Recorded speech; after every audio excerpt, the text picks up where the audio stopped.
All right. I'm very pleased to be joined on this special edition episode of the Assembly Call by Mark Titus, host of One Shining Podcast, former walk on at Ohio State, and a guy who grew up in Indiana, grew up an Indiana fan. So when we started approaching this Ohio State game, I could think of no one better to come on and talk about it and talk about the Hoosiers than you, Mark. So I appreciate you giving us some time this week. Yeah, it's great. This is a game that most of the time when Ohio State's playing IU, I feel like I'm gonna come away slightly happy and slightly sad. Like one of my teams is gonna win, the other one's gonna lose.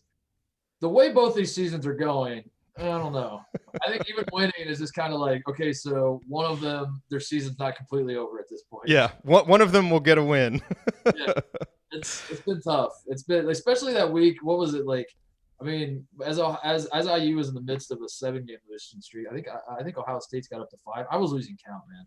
There was a period where I think like the two teams that I've cared about and that I actually still can evoke emotion in me as I'm watching them play had lost 12 straight combined, and I was like, what is this season of college? Meanwhile, Duke is like an unstoppable machine. I'm like, could this?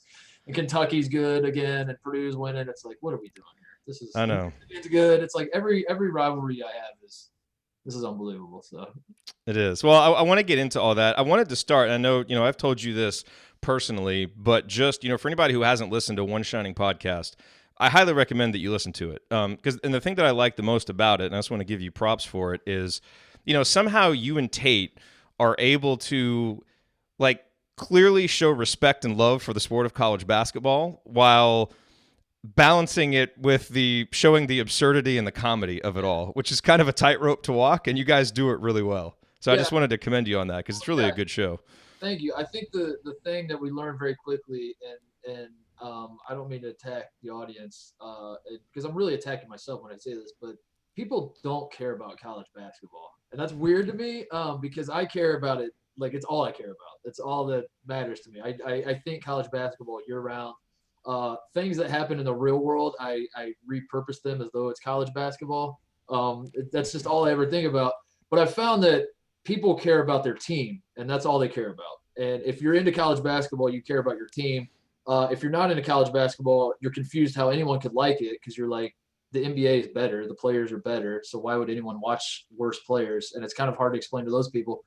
So with the show, we realized like instead of breaking down X's and O's and all that kind of stuff, people just want to hear about the absurdities anyway. Those are the shows that people seem to like. Is when I mean, we just got done recording an episode. And we talked about the Mark Schlabach article that he just wrote, and how the assistant coach was fired for forging the transcripts of Sharif O'Neal, and like that stuff is what people really want to hear. Is just like us making jokes about how corrupt like the NCAA basically is, and how I mean, the NCAA, for God's sakes, like they just put out something where they are now going to reviewing the end of games. Even like the this happened twice this week where there's a buzzer beater where the shot was clearly like still in the guy's hand after the shot was taken, Yeah. but it didn't affect the outcome of the game, but it did affect the spread and the gambling implications. So this happened twice.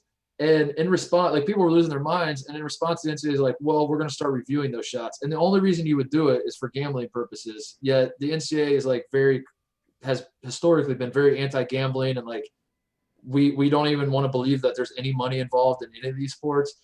So for them to like be on the nose about the gambling thing, be so brazen about that, but at the same time, like try to pretend like it's all about student athletes and school first. It's like, what are we doing here? This Yeah. is crazy. So anyway, that's a long-winded way of saying that that's the kind of stuff we enjoy talking about more than anything else, to be honest with you. It truly is hypocrisy and absurdity at every turn. So I'm glad that you guys lean into that. So the other show related question that I wanted to ask you guys do a segment called Dirty Laundry, which is Yeah. hilarious, where you read these anonymous stories that people send to you. So which of those stories so far has been about Indiana? Because that's what everybody wants to know. What is my best story about Indiana? No, which of those stories was about Indiana? Oh, Have which you one is about Yeah, Indiana? have you read any on the air that were about Um, Indiana? well, I mean, I obviously can't. I know. There have been a few. It's mostly so the problem with this is it's become it's mostly like we were at a party and we saw players getting drunk, and like those were funny at first, but it's gotten to a point where it's like all sort of the same story. Yeah. And in the same way, like our podcast, we want to focus on the absurdities. my favorite stories are always the ones that have like no substances involved, or there's no like pursuing a woman involved, because that's like what all of them seem to be. Is I was at this party, this guy got drunk, then he went home with a woman, and it's like, okay, cool, that sounds like college, man. Yeah. You know, Yeah. so my favorite stories are just like weird, bizarre. Like I was a manager and I forgot to do the laundry, and so the jerseys smelled really bad in this game, or like something like that. That's just like off the beaten path. Those are the ones that I actually find funnier than the ones that people think are gonna be super scandalous at this point. So Yeah. It's a funny segment. So let's transition. Let's talk about the team, and I want to start by talking about Archie, because I think one of the real unique perspectives that you bring to this, in addition to being an IU fan and an Ohio State fan, is you actually got to play for Archie when you were a walk-on at Ohio State. Archie was a young assistant back then, and we had you on back when he was hired, and you gave us some insight on what that was like. So let's rehash that a little bit, for maybe people who missed that, but just give us your thoughts on what it was like to play for Archie, and how what you've seen out of him now, his first year and a half as a head coach in the Big Ten.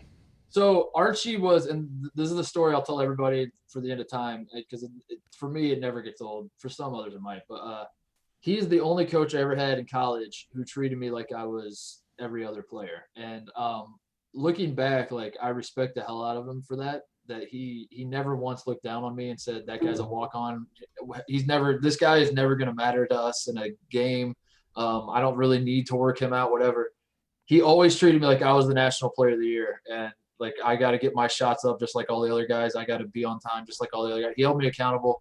But at the time, it drove me nuts because he came in after I had started the Club Trillion thing. And like, my brand was that I don't care anymore. That's what he came in, and he started like, it was a culture shock for me for sure. Cause like, man, I was not prepared. He had me doing one-on-one. The best story was doing one-on-one full court with Danny Peters, who is currently an assistant coach at Arizona. He's on staff with Sean, with Archie's brother. So he made us play one-on-one full court, where after every shot, you have to now go shoot on the other basket. So like if I'm guarding Dan, if Danny's guarding me, I go for a layup and miss. I get my offensive rebound. I cannot take it back up. I now have to go dribble to the other side of the court and shoot it. And it doesn't sound like much, but if you like put yourself in that position, we played to like 15 baskets, and oh my God, I was so tired. And I was like, why are you doing this to me? And he just kind of said, he's like, you never know when your time's going to come, all that kind of stuff. And at the time I hated that, but now that I've gotten older, I'm like, damn, that's kind of awesome that he's like that. He's just like one track mind of like, just, I don't know. I don't want to throw around analogies or whatever, but he has a very business-like approach to it. And it's very different from the approach that I would have if I was a coach. I would be a loose, fun-loving, just trying to be best friends with all the players, and I would probably be a bad coach because of that. Archie is like just very disciplined. Not a yeller. Like I don't remember him like really giving it to us and losing his mind or anything. It was just like, you have an expectation. If you're on this team, you're going to earn your spot on this team every single day. And as a 21-year-old, I didn't always love that, but as a 31-year-old looking back, I was like, yeah, that's probably the right call there. That probably makes the most sense. Yeah. Now, he's obviously known as a defensive coach and has kind of built his brand and his reputation as a coach with defense and what he did at Dayton, and he certainly tried to instill that at IU.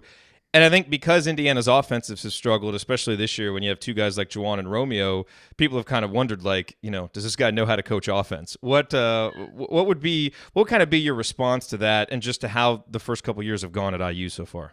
So, yeah, that's a fair. I think defense is definitely his calling card, but I think it's that's true of like every coach. Every coach has one side of the court that they're better at coaching. And when things start to go south, you say he's not good at this other side. I mean, that was the case for John Beilein forever. It was like Michigan is great at offense, but does he know how to coach defense? And then now like people are saying the exact opposite. It's like, wow, John Beilein, he's got this defense working at Michigan, but is their offense good enough? I think that just kind of ebbs. That's like true of almost every team. Is you're better at one thing than you are the other. I don't know. Like for me, like watching IU play. There's a whole host of problems with the team right now that I don't know what the number one thing would be, but at a certain point, like guys just have to make threes. I mean, like I don't know how else to. It's really hard. I mean, like the injury problems have happened. I kind of toe the line back and forth with how much blame Arch deserves because to me there are a ton of obvious reasons that things have gone poorly. You have injuries, you have suspensions, you have a young team, you have like let's be honest, some of the pieces that have been left over don't necessarily fit with what Arch is trying to do. Um, Scheduling things. I mean, like that stretch of the schedule where they're losing a bunch. I mean, I guess we're still in that stretch, but but Unfortunately. road games like in a row. It's great. So there are all these reasons, but what happens is like when you lose one or two in a row, you have a list of reasons. When you start losing seven in a row, those reasons sound a lot like excuses. And so I understand like at a certain point, it did sort of look like the guys were giving up. That was considered like the Rutgers game was the one I was like, man, this is tough. This is I don't really know how to defend this one because they were up. They just kind of I don't know. They just look lost at a certain point, and that's the kind of stuff that gets frustrating. I think you can pin on the coach, but it's been kind of a season from hell from the sense of everything you can think that could go wrong has gone wrong, down to even the guys that are healthy aren't actually healthy. Like Romeo's played in every single game, but he's also got his thumb taped up and can't really shoot with it. And Jawan Morgan's played in every game, but he pops his shoulder out the other night, and it's like I don't know. So that's a cop out way of saying like I understand the frustrations that fans have with Archie, but I've always been patient with guys, and I think I have been not even just with the guys that I know that I've played for and all that. Like I think like you got to give the guys a little bit of time to get everything set. And I just think that getting Romeo was almost a curse in a way because just all the hype around him. It felt like he was going to be the savior that could step in and basically be what like Zion Williamson is for Duke, where it's like just larger than life. I carry the team. It doesn't matter if anyone else is playing well. I will find a way to win this game for us. And that's just not a fair expectation to have on any kid, much less a freshman. So I feel like that kind of didn't help things either. Is that a lot of IU fans, myself included, were like kind of we fell into that trap of thinking it doesn't matter the other four that you throw out there with Romeo because we have Romeo and they don't, and that's all we need. Which, as it turns out, you might need a little more. Yeah. And the losing has been frustrating. I think what's really frustrated IU fans, and you alluded to it when you were talking about the Rutgers game, is at times it has just felt like there isn't any fight, there isn't any toughness. Not that they've given up, but that they just don't really have the confidence, that they're going to be able to get through this stretch, and it'll go from a 10-point stretch to a 22-0 run. And really, probably the two worst games in that were the Michigan game and the Nebraska game at home. For some reason, this team has really struggled at home.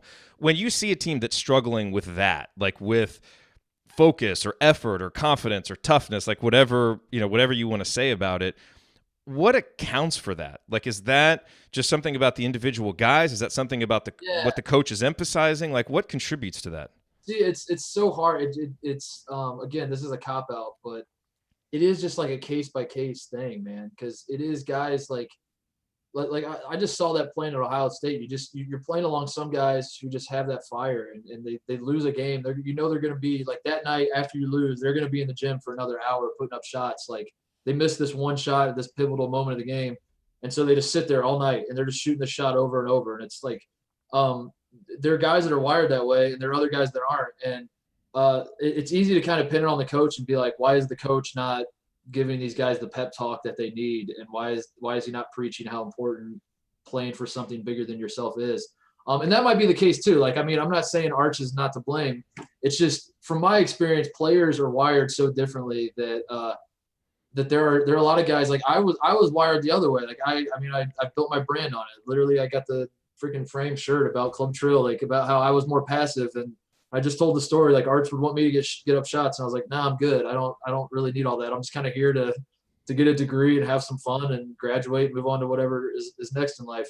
So it does fall on the player. I mean, it is sort of a lead a horse to water situation with some of this stuff, but yeah, I think as a collective, I think it is fair to sort of pin a collective thing on a coach. I think like one or two guys don't really have the fire. I mean, Thad Matta, the guy that I played for that I love dearly and still talk to all the time, he kind of ran into these issues at the end of his tenure at Ohio State. That was the big complaint, was that fans would say we're fine with losing. It's just how we're losing.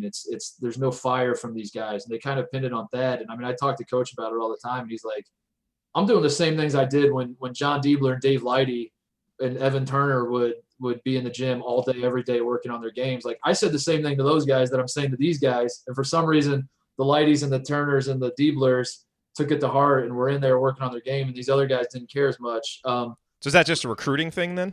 Yeah, it might be. It might just be like kind of sensing the personalities of the guys that you're that might be something you gotta pinpoint in recruiting and suss that out. And yeah, I think there's more to it than just saying like I think when you're a fan you think why can't the coach just yell at them more? And especially IU fans, especially with the Knight persona just lingering always around the Indiana basketball program is like Bobby would just yell at them and then they would play harder. And why can't the coach do that now? And to that I say it's a little more complicated than that, but I do understand the sentiment because I feel the same way. It's when the whole collective team is not, it feels like they don't care and they're only playing for themselves. That is very frustrating. I do get that part. How much hope do you have for this Indiana team to be able to make something of the rest of this season?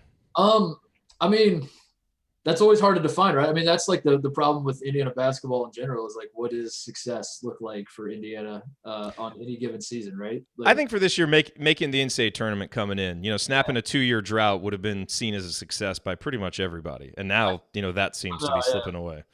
I think making the tournament would be good. Honestly, it is. I think just having that feeling that they do care is a big thing. But yeah, I think they could. I'm confident they're going to make the tournament. I think there's too much talent. They're starting to come around. I mean, I don't think it is just a scapegoat to point to the injuries and the suspensions and all that stuff. I mean, you look at the way the team was the roster that they had available up until like the Michigan State game. I mean, without Devontae Green, who I know can be a headache at times with the way he plays, but the guy can shoot at least and can help with 3-point shooting as he did at Michigan State. And then getting Deron Davis back, that was much needed to have like a post presence because that was, I mean, Jawan can go down there, but you don't want him living down there. You want him kind of popping around. You want him to post up and then be versatile and stuff. So to have, like for me watching that Michigan State game, it kind of everything was falling into line. It's like, this is what this team can look like if you have a post presence who can draw a double team, kick it out to some guys who can actually hit open threes, and you move the ball a little bit. And Romeo's got his mojo going. He doesn't feel like he's got to do too much. I think that I still believe that you can pull that together. And yeah, and another reason that I haven't even touched on, like the Big Ten is legitimately a great conference from top to bottom. And I think like the days of being completely humiliated. Losing to Rutgers, it's still humiliating to see Rutgers score more points from you. But you talk to people around the Big Ten, I mean, they all say the same thing. Like Rutgers is not. I mean, this was something I was pretty like when Ohio State Thad's last game, he lost to Rutgers in the Big Ten tournament, and that was like the final straw for Ohio State fans. And I remember thinking like, man, Rutgers is not as bad as people think, but at the same time, you can't really say that out loud because like as soon as those words exit your mouth, they're like, come on, dude, really? So yeah, the Big Ten is very good. That doesn't help things, but I think that it does help with the resume in the sense that having a 4-8 Big Ten record is not necessarily a complete humiliation for this team. I mean, for Indiana, obviously, we're shooting for higher things moving forward, but as of right now, I still think they can make the tournament. That's a realistic expectation. I think would be, all things considered, not a bad thing for this team. Like as you close the chapter, it'd be bad for the Romeo era if he goes pro. And this is all we saw of him was just a first-round exit. Like you lose him in Dayton in the play-in game. That kind of sucks to look back on the Romeo career. But for what this team has been through, I think just making the tournament would be a good step in the right direction with the recruiting class they have coming in next year and all that. You can build in the way you go. You talked about Romeo and some of the expectations on him maybe being a little bit unfair. What have you seen from him? Like, has he been what you thought, been better, been worse than what you thought? How do you kind of assess his season so far? He's been not quite as so I didn't really follow him a lot in high school. I just heard things, which is honestly the better way to do it, I think. Like recruiting's more fun to follow that way when you just like hear that. I mean, it's so funny to hear my favorite story of recruiting is like Jabari Parker was the greatest recruit since LeBron. That's all I heard. It was like, dude got Jabari Parker, and this guy is LeBron 2.0, and this is going to be awesome. And then Andrew Wiggins announces that he's reclassifying, and everyone's like, okay, so Jabari Parker's the second best recruit now. Andrew Wiggins is the best. I was like, well, wait, isn't that the guy that's LeBron? It's so much more fun to just have no idea about these guys. So I didn't really follow Romeo that closely, but I heard a lot of stuff, and he's definitely more passive than I thought, but he's still producing. And so it has been strange because I think it's easy to pin it on him, like some of the problems with the team, because he does have sort of a relaxed attitude with things and goes through the most, can throw some lazy passes, can make some just kind of lazy plays here and there. So you pin that along with like all the expectations and this idea that he was a savior. And you put that together, you look at the record, and you're like, well, it's got to be this guy's fault. But I think he's playing. I've enjoyed watching him play. I think he's fun to watch. I think he's very, very smooth. I would love to see him come back, and not even because I'm an IU fan. I think that like he could greatly benefit if his ultimate goal to be like a great NBA player and hit the ground running when he gets to the NBA. I think like coming back, playing with that great recruiting class, working on his jump shot. I know he's got the thumb thing, but maybe he's not that great of a shooter anyway. Whatever. We get all that sorted out. You get your jumper straight. You're on a good team. You're a sophomore now. Kind of do like a Miles Bridges thing. I know it didn't work out great for Michigan State when Miles Bridges came back, but it worked out great for his NBA career because then this year he's killing it as a rookie. I think that would be awesome. But I like Romeo a lot. I really do. I just think the expectations were kind of irrational, and they always were. He was.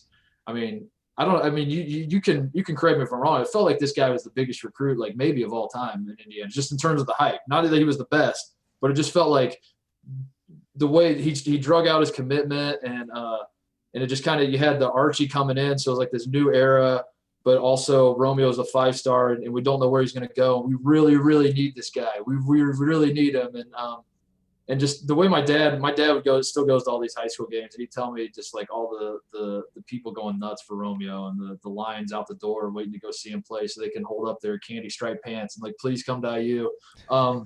Yeah. All that stuff, it felt like I was like, damn, dude, I was there when Eric Gordon was playing, and I was in Indianapolis when Eric Gordon and Josh McRoberts and Mike Conley and Greg Oden, like I played with all these guys. I don't think they ever got like that. I mean, it was bad, but like it wasn't like that. That's crazy. So I mean, it's basically Damon and Romeo. You know? I mean, that's, I mean, when you're mentioned in the same sentence as Damon Bailey, and obviously it's two different eras, but it's pretty rarefied air when it comes to high school basketball in Indiana. Yeah. But no, I do like Romeo a lot though. He's been good. He's been about like overall talent. He's been what I expected. I think like the way he's going about producing is not what I expected. But that's more on me because I was just ignorant to the whole thing. I was just like reading articles and buying into the hype because it's more fun that way. It really is. It's more fun to watch his announcement and just like, I don't know. I actually watched. I think that's the only. I wouldn't say the only. Maybe it's like one of 5 high school commitment press conferences I've ever watched live in my life was Romeo, and he picked IU, and I was just like losing my mind. I was calling my dad, my brother, and all that kind of stuff. They're like, how good is he? I was like, I don't really know, but they're saying he's great. They're saying he's going to be the savior. This is awesome. Yeah. You know, one of the things that people have wondered about Archie as he transitions from Dayton now up to coaching in the Big Ten and just kind of his style is how he'll be able to coach elite talent. Yeah. Do you think he'll have an issue with that at all? And have you seen anything with how he's handled Romeo, at least publicly, that would make you say, like I wonder? Yeah. I think the elite talent thing is just managing personalities more than anything. I don't think the idea that a player could be too good for a coach to know what to do with, I don't think that's going to be a problem. It's more of how do you manage the ego of, and I'm not saying Romeo has a massive head, but at a certain point when you're 18 years old and you've been billed as a savior and everywhere you go, people are having you sign their babies and all that kind of stuff. Like, it's kind of hard not to think that you're above everybody and all that. So I think that's the issue is just managing egos. And I mean, I can't really speak to that. Like, I don't like what you don't really know how that looks until it happens. And each guy is different. I mean, I'm really close with Greg Oden, and he was the most humble, modest 5-star recruit maybe that's ever lived. Like, that guy was just never ever once thought he was good at basketball. It was the weirdest thing. Like, you had to convince him that he was better. Like, Greg, you understand. I remember when Greg was he was entering his freshman year of high school, and I asked him whether he thought he was, or I said something about like, do you know your schedule yet, or something. Like I was trying to figure out a way I could watch him play, and he said, I remember, I'll never forget this. He's 7 foot tall, about to be a freshman in high school at Lawrence North, and he said, well, I don't know if I'm going to be on the JV or the varsity team yet.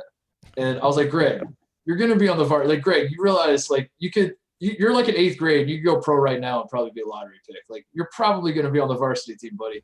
And I say that just to like that's how Greg was wired. And I think so when I hear stuff about like the elite talent, it's not so much, you know, how can you squeeze every ounce of potential out of this player on the court? For me, it's more of like, how do you deal with this era of a new player where, you know, it makes me sound like an old man, but these are real concerns of like the social media stuff. Like these kids are becoming stars a lot faster than let's be frank, like some of them deserve, if we're being honest. Like some of these guys are not Romeo, but like a lot of recruits they have a sweet mixtape, and now all of a sudden they have 400,000 Instagram followers, and they're actually like a 3-star recruit that's not that great at basketball. So I think like that's the real challenge, is like, how do you manage the egos? And to that, that's just something you're gonna have to wait and see whether Archie can figure that out or not. How's Greg doing, by the way? Is he still a manager at Ohio State? Yeah, he's helping out with the team, which he's graduating in the spring. He lives in Dublin, Ohio, which is just a suburb here in Columbus. He's taking classes, graduating. He's married. He's got a little baby girl. Oh wow. He's figured it out. He's finally like got everything figured out, and I'm really happy for him, because good for him. Yeah, he's very, very successful in his life, and I think people are shocked to hear that, because his basketball career was not what he had planned. But and he was public with some of the struggles that he's had, so that's awesome to hear. Yeah. He's definitely figured it out. Although he did tell me for the Super Bowl, a buddy of mine and we smoked some brisket, we made some pulled pork and some ribs, and we did like this big blowout barbecue, and invited Greg over, and he said he's not coming because he's a vegan now. So I'm a little worried about that. I'm a little bit worried about that. That caught me off guard. I was like, Greg, are you all right? Do we need to talk, buddy? Getting back to the current team, what other players on the current team that project to be there next year, so not Juwan, not Romeo, are you the most excited about? I think obviously Rob Finnis is the guy for me. Like that is, I really do think. I mean, a freshman point. I think he's kind of. I don't know. I got to choose my words carefully. I don't want to say that he's underappreciated, but it's so hard to be a freshman point guard in college basketball at any level of college basketball, much less like high major, much less at a place like IU. And I think he's been great. I've really liked what I've seen from him, and I think he feels like a guy that's a 4-year guy, and that's also very exciting to think that like he's going to be the starting point guard for the next 3 years, and it also helps he's from Lafayette. That's always a nice little plus. That yes, might be the best Lafayette recruit of all time. So yeah, I think he's got to be the guy for me. That's the one that I'm most excited about, and he also adds like this whole idea of Arch. Like when Arch got hired, I remember his press conference just talking about how important it was to recruit the state of Indiana. And obviously everyone at the time thought that was Romeo who he was talking about. But getting a guy like Rob Finney and getting that recruiting class they have next year, like these are the guys that are actually, I think you want to build with guys like Rob Finney, and then you want to sprinkle in the Romeo Langfords every so often, and then hope that the stars align and you make a push when that happens. I think that's the formula for winning this, is like, don't load up on all 5-star guys. Don't load up on, or don't try to do it like don't handcuff yourself by only doing like a John Beeline move where you like take pride in only getting 2-star guys. Don't do that either. I think like you want to find these guys like Rob Finney, make that your foundation, the Yogi Ferrells of the world, and then every so often get a Cody Zeller and a Romeo Langford and guys like that, and have them pop in and hope that 1 or 2 years you have them, you can put it all together. Do you think all the talk about needing to close down the borders and focus on in-state, is that overblown, or is that as important as it is made to be?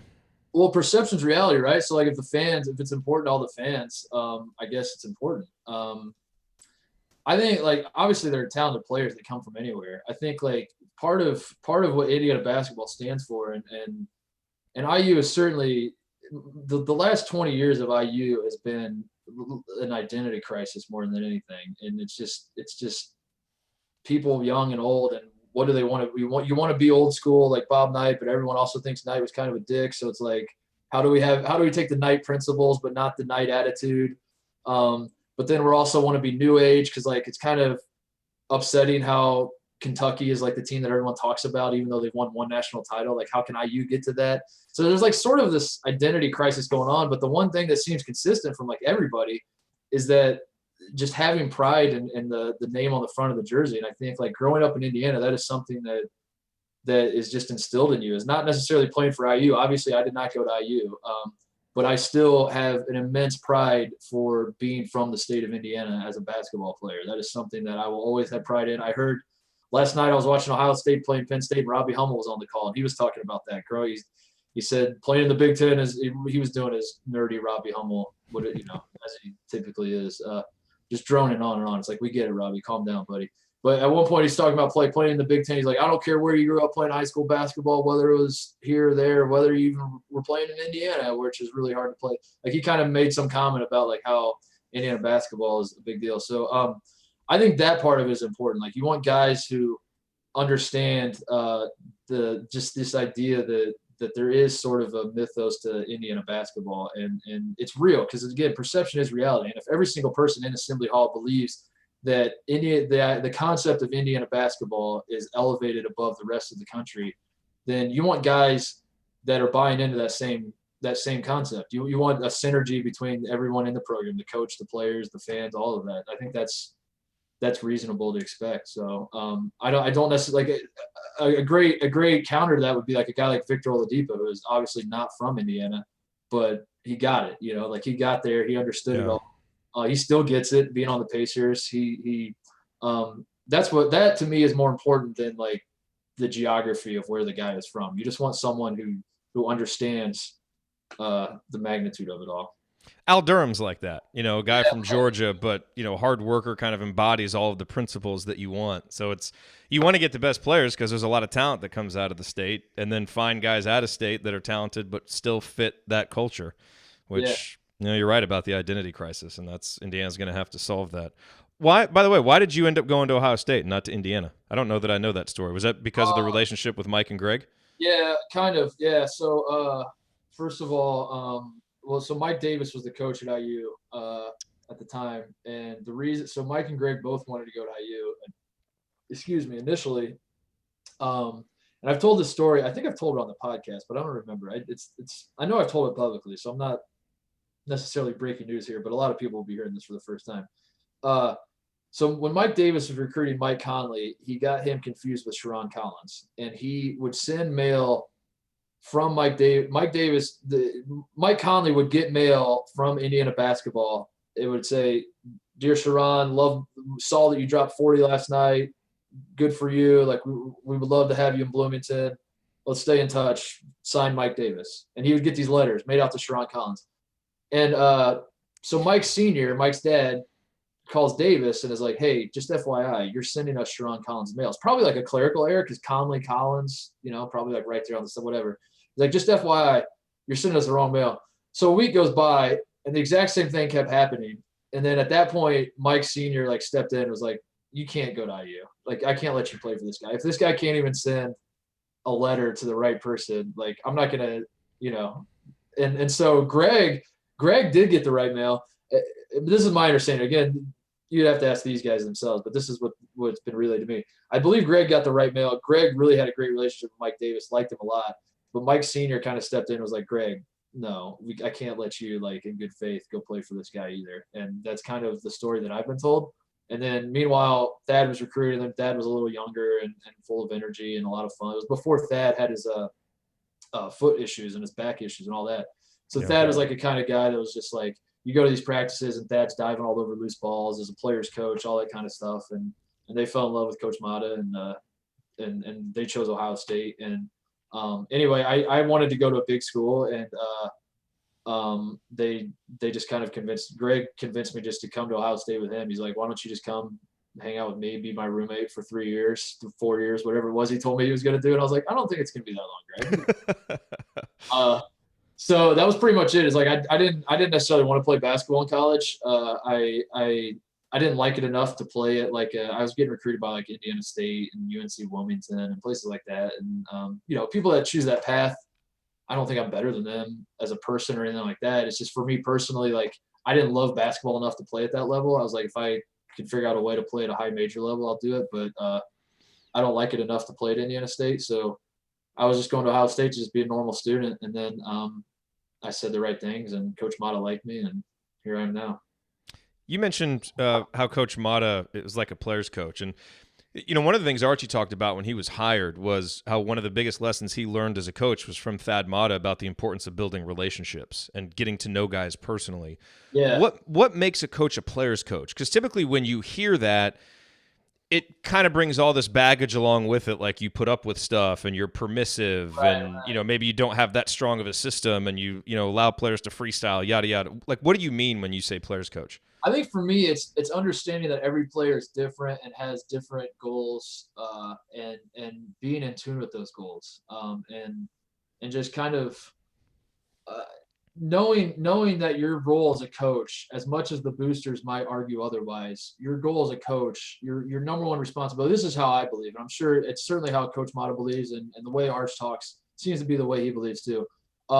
Your number one responsibility is not to win basketball games. Your number one responsibility is not to appease the boosters, to appease your athletic director, anything like that.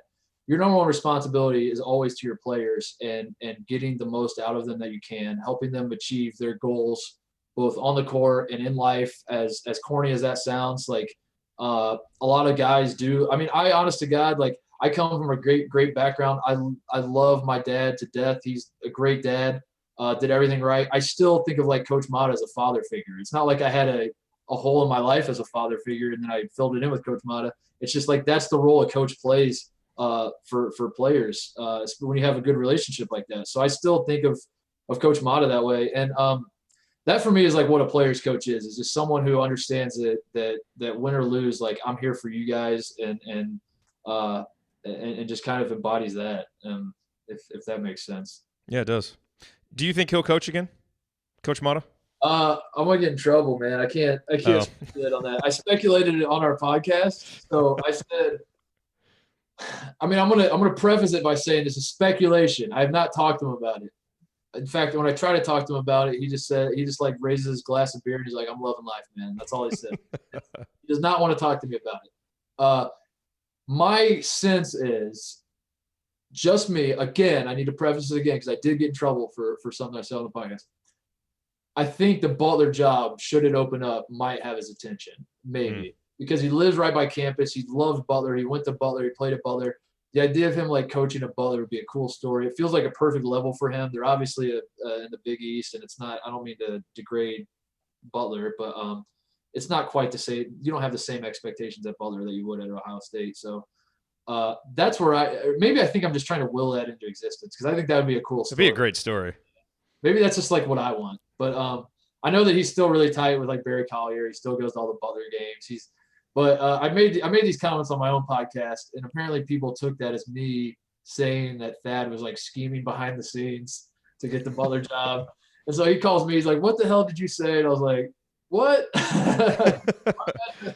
Well, so I'm just gonna edit out all of your prefacing, so it just comes out as you. Right. That is, or just take the part where I said Dad was scheming behind the scenes. Yeah. That's not happening at all. He's not mentioned me even one iota that he's interested in that. But that's just the sense I get when I'm around him. His wife went to Butler. His daughter goes to Butler. I think his other daughter is a senior at Buff in Indianapolis. I think she might be going to Butler. So. They got a lot of Butler ties, and they live by Butler. It makes a lot of sense. That would be really cool. But I don't want to speak about LaVall Jordan's job. Let him figure that out as he wants. But should that open up in the next 5 years or so, that would be cool. But otherwise, he's in no hurry to get back to it. Certainly. So turning our attention to Sunday, we mentioned it earlier. Big game for both IU and Ohio State. As both teams try to get out of the bottom half of the conference and see if they can work their way into the top half. What do you think are going to be the keys to this game? Oh man, for Ohio State, Caleb Weston has to stay out of foul trouble. This is a problem that he's had all year. He's like sounds familiar. Yeah, no kidding. So for me, like the struggles with Ohio State and IU, it feels similar because it's coaches in their second years trying to kind of build their own thing. They're both kind of having years that aren't going as great as they expected. For Ohio State, I really feel like it's a talent problem, and that's almost a tougher pill to swallow because when I watch IU, I'm like, man, these guys can pull it together. There is a world in which like they start hitting shots and they get a post presence and because they're not. It was in East Lansing. It was beautiful. Yeah, right. It was beautiful, right. You're like, you watch that game and you're like, man, they could do this like every night, couldn't they? I think they could. And you start talking yourself into Ohio State, man. We just don't have that much talent, and it pains me to say because I do love the guys on the team. They're all great guys to root for. I do think they play hard. I think they give it their all. It's just I feel like Caleb Weston is the one. If you did like a draft, if you did an expansion draft around with the college basketball or whatever, and teams could draft Ohio State's players to add to their team for the rest of the season, Caleb Weston's the only guy that anyone's looking at. And that's, I mean, we have some good, I like Dwayne Washington. He's a good freshman. I love Luther Muhammad. He's going to be great eventually. But, just right now, I think we're struggling talent-wise, and that is the problem. So when Caleb Weston, when your best player, like the one guy you can lean on, is always in foul trouble, is not necessarily in the greatest shape to begin with, and kind of plays an old school brand of basketball, that is not a great recipe for success. And I think that explains like Ohio State struggles more than anything. A lot of people been texting me when we lost 5 in a row, like what's going on with this team? I was like, I think we're just regressing to the mean, to be honest with you. I think like we kind of had some fool's gold in the non-conference schedule where we beat Cincinnati, who I still don't think Cincinnati's that good. Cincinnati's got hot. They're ranked now and all that, but I don't think Cincinnati's that good. We won at Creighton, which at the time felt like a massive win, and it's like, that's all right, So we got like pushed up to, what were we ranked, like 15, something like that, which was always kind of preposterous. So our only hope and I say this is the one time I say R in reference to the team Indiana's playing. Our only hope in Ohio State is that Caleb Weston stays out of foul trouble, which unfortunately has not been happening a lot lately. So. When I was growing up, Indiana-Ohio State was one of the best rivalries. That was back in the days of Calvert Chaney and Jim Jackson. It was such a great rivalry, and it just hasn't been the same in a while. Do you, without necessarily needing to compare the two, like, do you have a lot of faith in Archie and Chris Holtmann that they're both good fits where they are, and that, maybe as, the older coaches in the Big Ten, like Izzo and Beeline, either start to fade or eventually go away, that Indiana and Ohio State will be positioned to get back to kind of where they were when we were growing up? I mean, I'm going to say yes either way, but I genuinely do believe that because I think it is a cultural thing that you want a coach who understands the culture the place is at, and I do really believe that Arch understands that.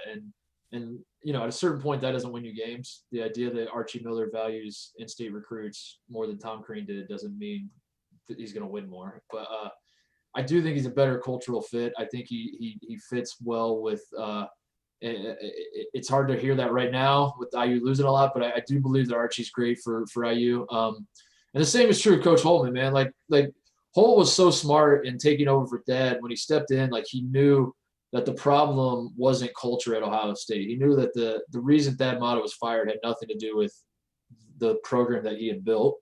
So a lot of guys will step in and try to gut what they're taking over and put their own stamp on things. And Coach Holtmann from the start was like very cognizant of what Thad Matta had built. And he's like the first to tell you that Thad shouldn't have been fired. He's like, I think Thad got a raw deal. I shouldn't even be here. Like he told me that every time I talk to him. He's like, I shouldn't be here, but I am. So I'm going to do the best job I can. And I hope you support me. And I'm like, yeah, I mean, I kind of feel the same way, Coach. Like, I don't think Thad should have been fired, but since you're here, let's do it. Let's win some games. So he kept like everything in place. He kept some of the director of ops, like it doesn't seem like much, but that stuff goes a long way. Like the same director of ops that Thad had, the same secretary at the basketball offices is still there, the same training staff, the same.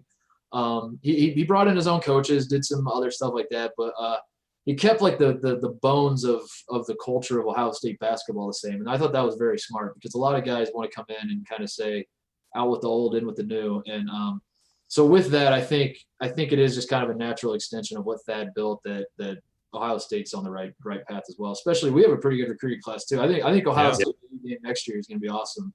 Just you're just gonna have to wait a year though. yeah. Hopefully this game on Sunday is. When I come on the show next year, we're gonna have a lot more fun. I'll put it that way. Yes. hopefully a much better game than what this is going to be. Yes. So speaking of fun, you guys went to go on a podcast tour, which is awesome, and I would love to do sometime. And one of your stops was in Bloomington. What was the experience like? Kind of just being in Bloomington and getting to hang out with IU fans. So I got to tell the story. I think that Dakich. This is So so first of all, to answer your question, it was a ton of fun. Like it was awesome. Anytime I always say that IU is the college that I went to high school at. My brother went to IU, older than me. When I was growing up in high school, I went to Bloomington all the time. It's all anytime I go to Bloomington, it really does feel like a homecoming for me, even though I didn't go to Indiana for college.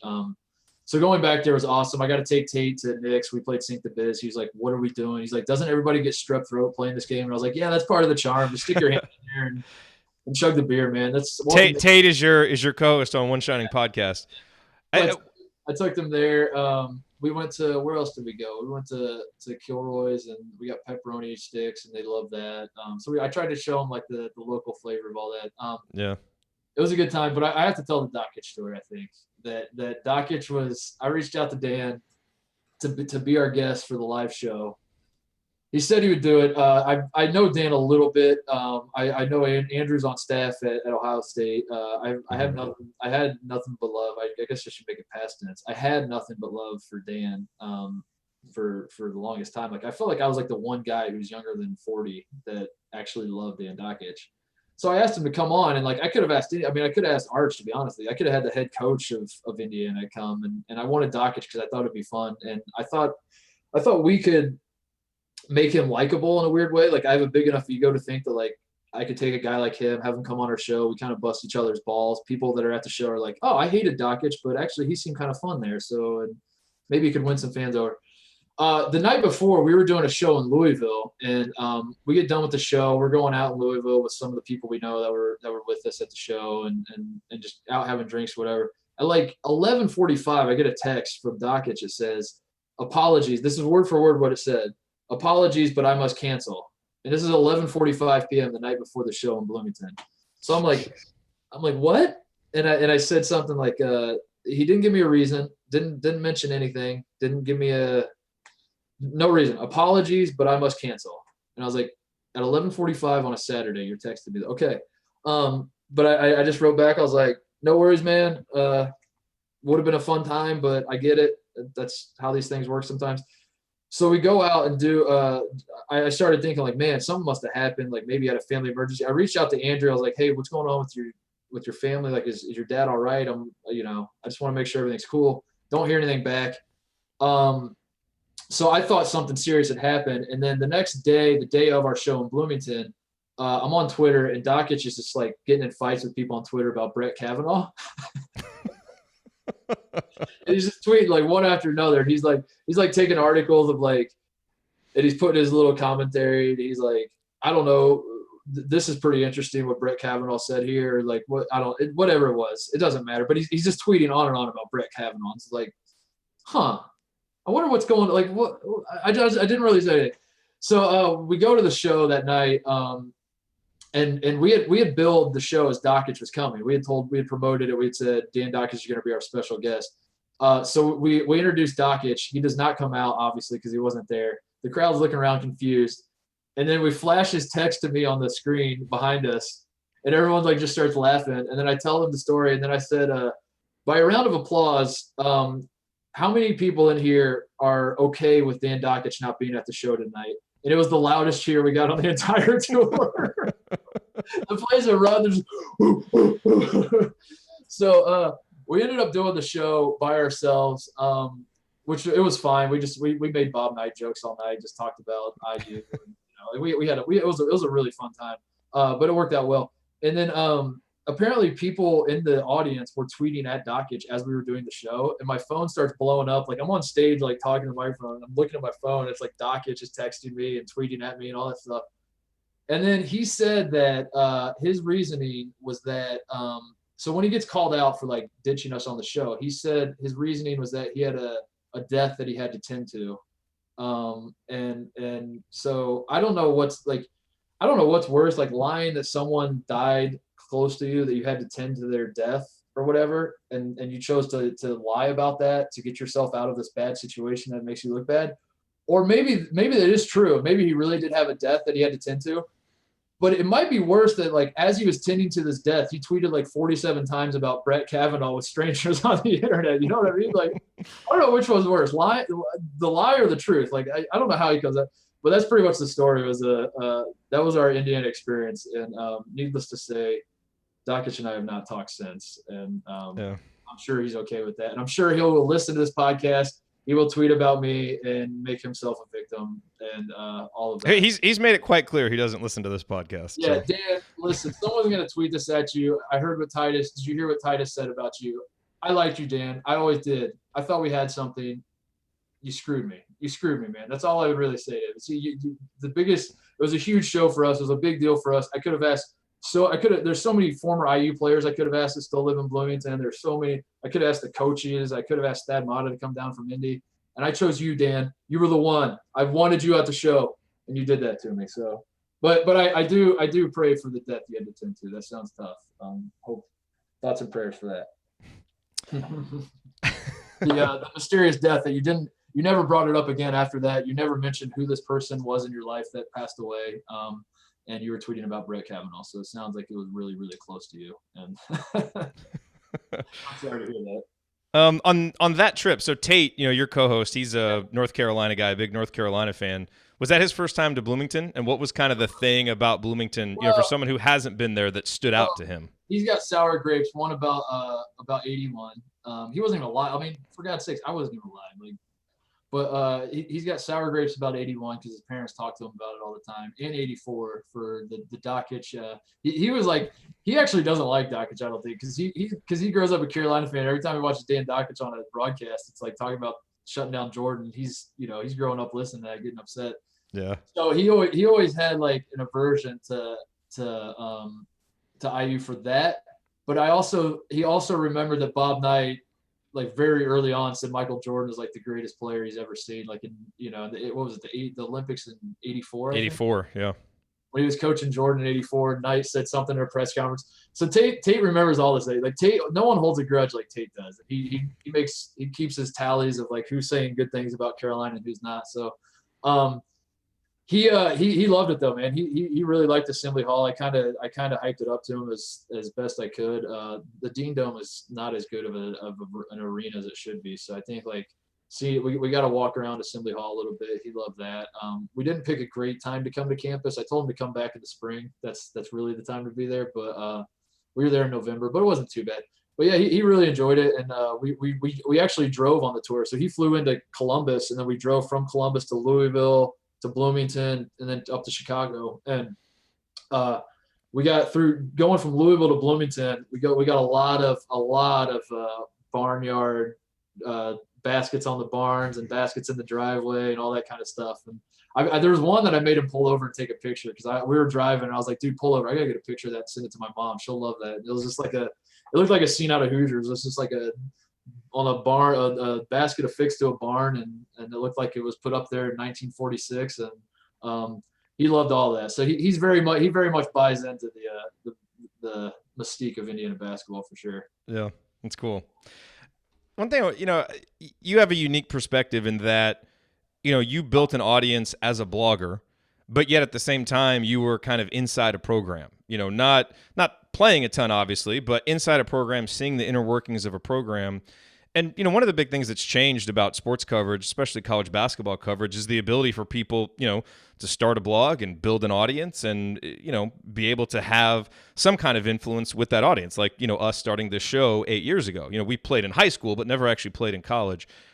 I'm curious from your perspective, when you see, people like us or others who are, bloggers that haven't necessarily played, and you have the perspective of having played, like, do you kind of discount those opinions? Are you initially skeptical, or how do you kind of balance that? Yeah, I toe the line, man. If I'm around bloggers that never played, I get to flex the I played card, and then when I'm around guys who played, it's like, well, I'm smarter than you because I'm in journalism now. Just any way I could be superior to the people I'm talking to is how I handle it. No, man, I think for college basketball, for me, it's like I first of all, like I don't think I'm that much more qualified than anyone else. Like it is true that I was on a Final Four team. People forget that. They should talk about it more. I'm not sure why they don't, but I was, like I got to see the inner workings of how this stuff works. I got to see. I have some sort of experience, but it's not like I'm that much of a better player than anybody. It's not like, it's not like you can. It's not like people should come to me and ask me what it's like to be Zion Williamson and have all this pressure on you to be the number. It's like, I don't know, dude. Like what? Just because I wore a jersey on the end of a bench for 4 years, like I don't know what that's like. Maybe the better way to ask my question would have been, what do people like us miss the most, do you think? Like, what do we not know or not understand enough? I think kind of what we were talking about earlier is just how different every guy is wired. And with that, the other thing is just sort of the day-to-day of being a college athlete. I mean, think about like when you were in college, and I'm talking to you, but also the audience, everyone listening. If you're old enough and you've graduated college, think about like when you were in college, just your day-to-day emotions of how you felt, of like you wake up on a Tuesday morning and you just kind of like don't feel good. And you're just like, I just kind of want to skip class today. I just don't really feel like. These are all true of the guys on the team as well. Like they have good days, they have bad days. Their girlfriend dumped them. They got a bad grade in class, and the ones that care about that, that weighs on their mind. Like something's going on with their family, their uncle got sick, and like that's the first like illness they've had to deal with their family. All this stuff happens, and I think that's the thing that gets overlooked is like you'd be surprised at how many like bad shooting nights can be blamed on some guy's aunt just got diagnosed with cancer, and he's like rattled by that because he's like a young guy that's never really had that kind of adversity in his life before. Like that sort of stuff does have an impact. And I think like it's not to say that like pro basketball players aren't human as well. It's just that they're pros. They've done it. They know how to like kind of turn it on and still play and bring the juice every night. And some of these guys, that is one thing I would say, that like being in the locker room and witnessing that firsthand, of seeing guys who usually have a ton of energy and they come in and they're down, and your teammate has to pick you up, and all that sort of stuff. Those are the things that I would say that that get lost sometimes with that. And I try my best to be cognizant of that when like I'm criticizing guys, and I try not to grill guys too much for going through shooting slumps and all that kind of stuff. But there's another, like the old school way of thinking would be like, I mean, you just kind of have to suck it up and play and deal with it. And I guess there's value in that as well. Of like the best way to overcome adversity is just quote unquote man up. And a lot of people, that's like an outdated way of looking at the world, but maybe that's a valid point. But I don't know. That would be one thing is that. That's No, that's I mean, that's a great point and always useful to remember. I mean, I know for us, like our thing is always, we don't want to say anything on the show that we wouldn't say to somebody's face, because Right, it's a little different if you have to go face people as a media member every day, and it's easy to kind of throw stuff out. But that's an important one to remember too. I mean, I'm not saying like if a guy's going 0 for 12 in a game, I'm not saying he should be immune to criticism because something might have happened in his life or whatever. Because that you should still be able to criticize him. It's just it's just the nuance of it. It's not like just saying this guy's trash isn't necessarily a productive way of no of handling that situation. When there might be more to it than that. Is all I'd say. And maybe there's nothing you actually do with that information, but like sometimes it's just nice to know that there's more to it than that. Like maybe like you should still maybe criticize the guy just as you would without the extenuating circumstances, but it's still just like nice to know, oh, okay, so that's why this guy had the flu for 3 weeks, and that's why he sucked for those 3 weeks. That makes sense now. That sort of stuff is that happens a lot more in college basketball than I think the average fan would realize. Is things can impact a player's headspace and how he plays a lot easier than you would realize. What kind of stuff can fans do that you think would actually make a difference to a team? Like if a fan like wrote a handwritten note to a coach or to a player, or like, does that stuff matter? Do people read that stuff? Yeah, I think supporting guys when you're not winning is the big thing.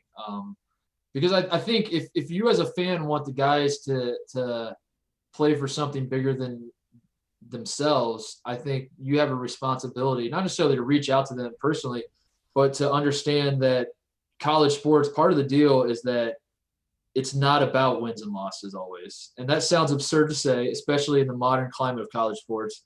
But you kind of have to hold yourself accountable as a fan and say, like, if I'm expecting Romeo Langford to care about more than his draft stock in his 1 year at IU, then I need to care about Romeo Langford personally. And instead of saying, like, Romeo, give me wins, I need wins as a fan, it has to be a two-way street where it's like, I'm cheering for you, man. Like, what can we do to support you? Like, we've lost a lot of games, but I love the way you play. Like, I always support you guys.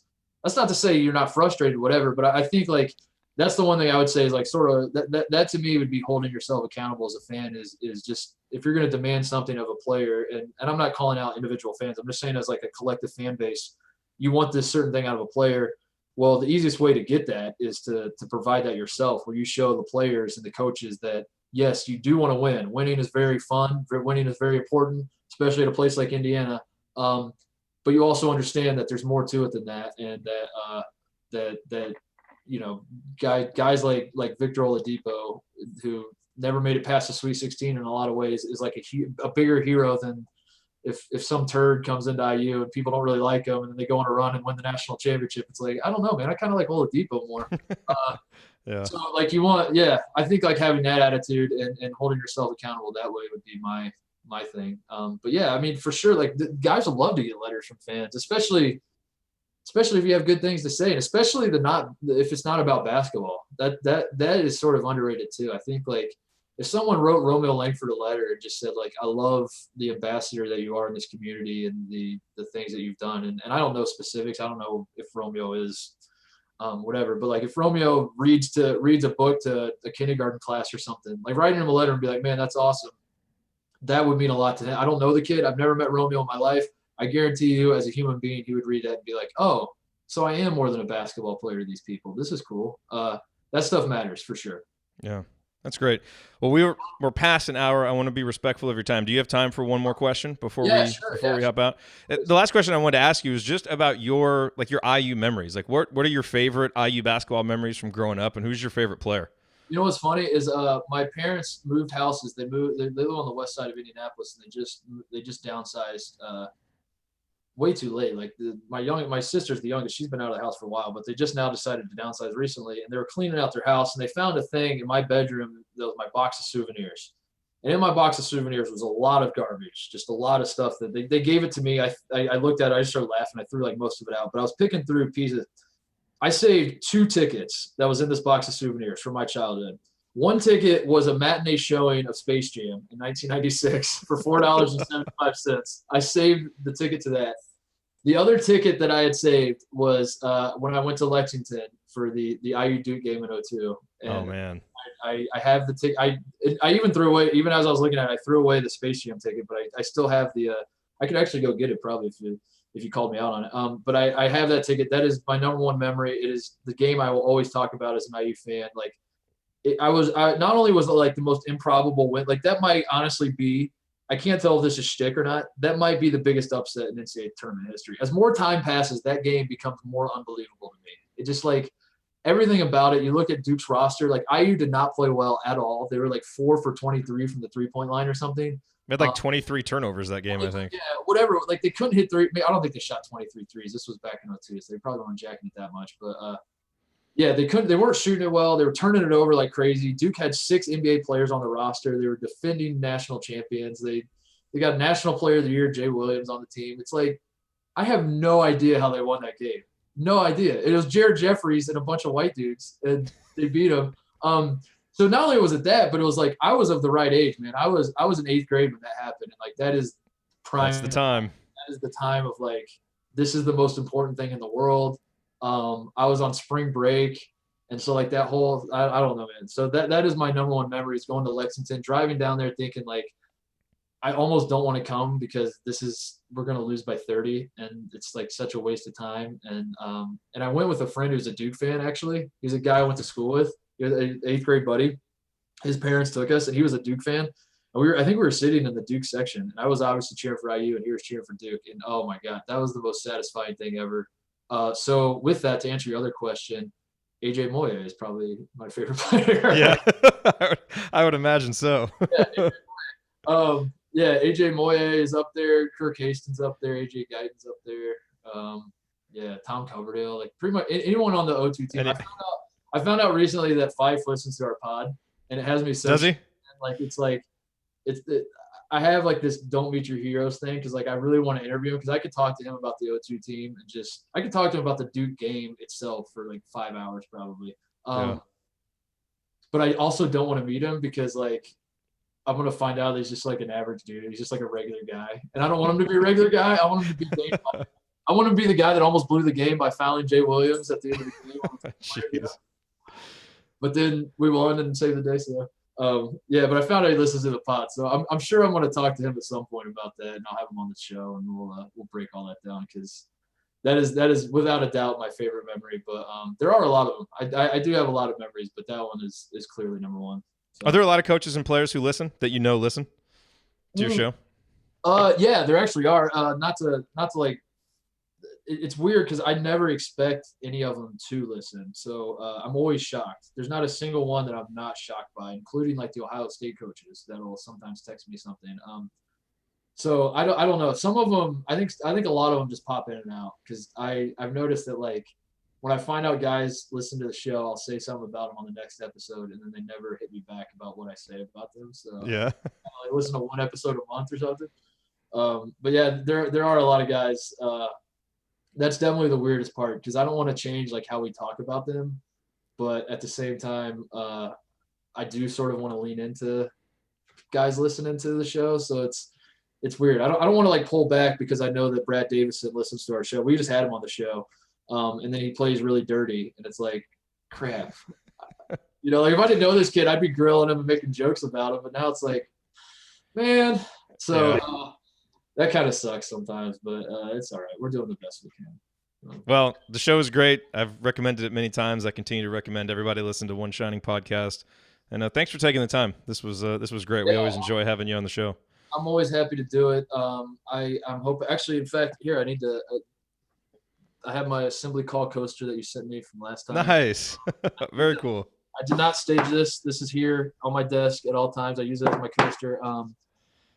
But no, I hope the game's good Sunday. I hope both teams put forth a very tournament worthy. I hope like it's a tie in a weird way, but like I hope the NCAA selection committee's watching and they just come away and there's like, damn, those are two tournament teams if I've ever seen. And then Ohio State still wins, but at the same time, everybody is happy and we both make the tournament. So that would be the dream. That would be the dream. Well, cool, man. Good luck with the show and with everything, and look forward to talking with you again soon.